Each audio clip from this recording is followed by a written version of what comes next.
Here's my take. Well into the second month of the US-Israeli war, it is worth taking stock of where things stand. Here's what things looked like in Iran and its neighborhood before the war began in late February.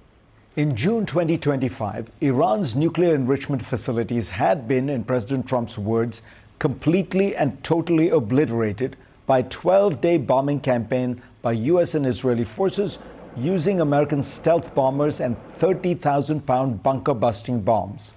The head of Israel's defense forces agreed with Trump, saying, "We have set Iran's nuclear project back by years, and the same goes for its missile program."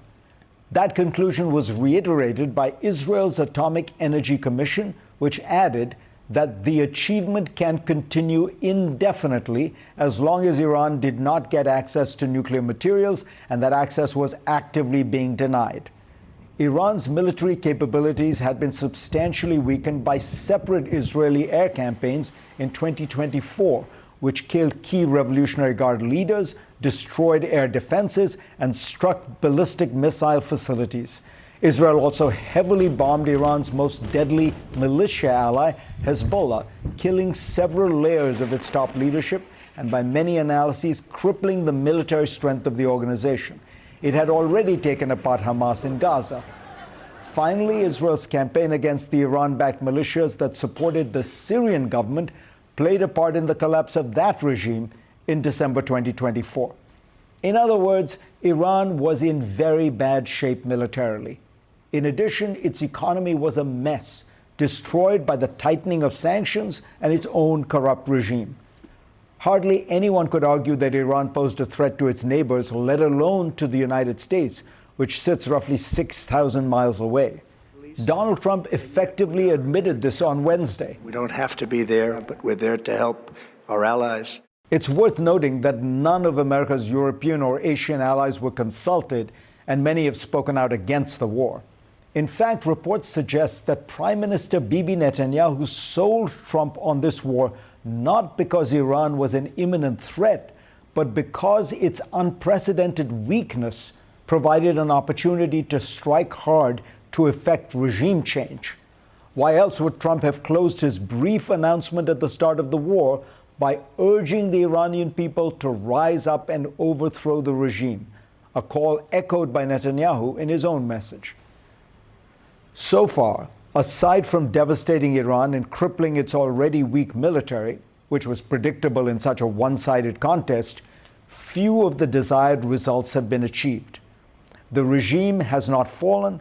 Key leaders have changed for the worse. The 86-year-old Ayatollah Khamenei, who famously banned the development of nuclear weapons, was killed and replaced by his son, who is said to be more hardline than his father. In general, the Revolutionary Guards, who have always been more militant, seem to be ascendant, which makes sense in times of war. The Strait of Hormuz, which was free and open despite many threats through 47 years of US-Iran tensions, is now blocked by the new leadership, whom Trump terms much more reasonable. President Trump says that after a few more bombing runs, the strait will open naturally because Iran will want to export its own oil.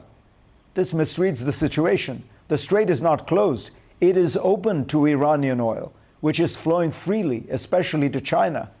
The net result of the war is that Iran now makes about twice as much on its daily oil sales compared to before the conflict. In addition, if it continues to charge a reported $2 million per passing ship, Tehran will make hundreds of millions of dollars in additional revenue every month, enough to rebuild its military and more.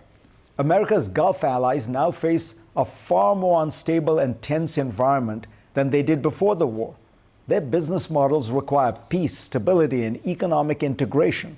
Saudi Arabia's Crown Prince Mohammed bin Salman had mended ties with Iran in 2023 because he wanted to calm geopolitical waters to pursue his ambitious program of modernization. Today, all that progress is in jeopardy as oil exports are crippled and the region has gone from having a path to be an oasis of stability rather than a cauldron of conflict. The obvious winner is Russia, which will make billions of extra dollars every month as the price of oil rises and America waves sanctions against it. Ukraine loses as weapons it needs are diverted to the Middle East. Europe loses as it faces crushing energy costs, and Trump demands that NATO fight his war and threatens to pull out of the organization if it doesn't. It's worth noting that NATO is a defensive alliance and did not fight in the wars in Korea, Vietnam, or Iraq.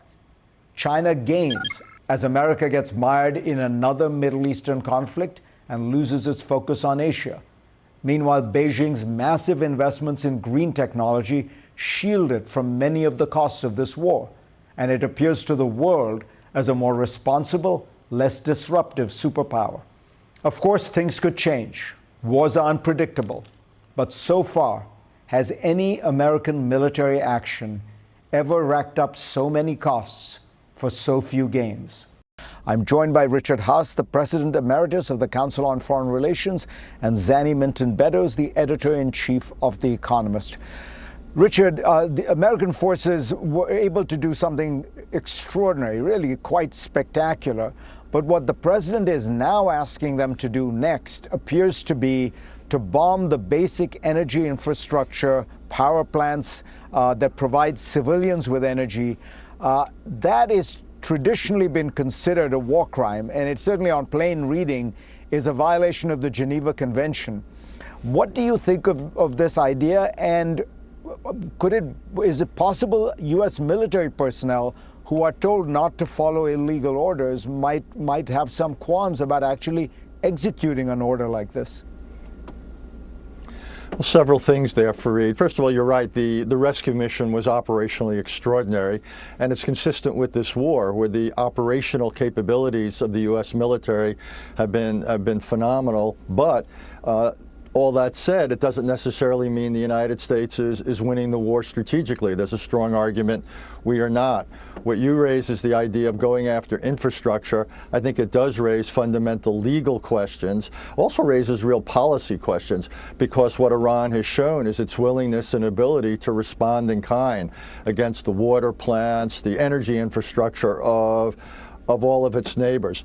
Whether individual soldiers would balk, I think that's unlikely, simply because there are those making the argument that because energy, for example, somehow contributes to military activities or leadership activities, my guess is it's in something of a gray area.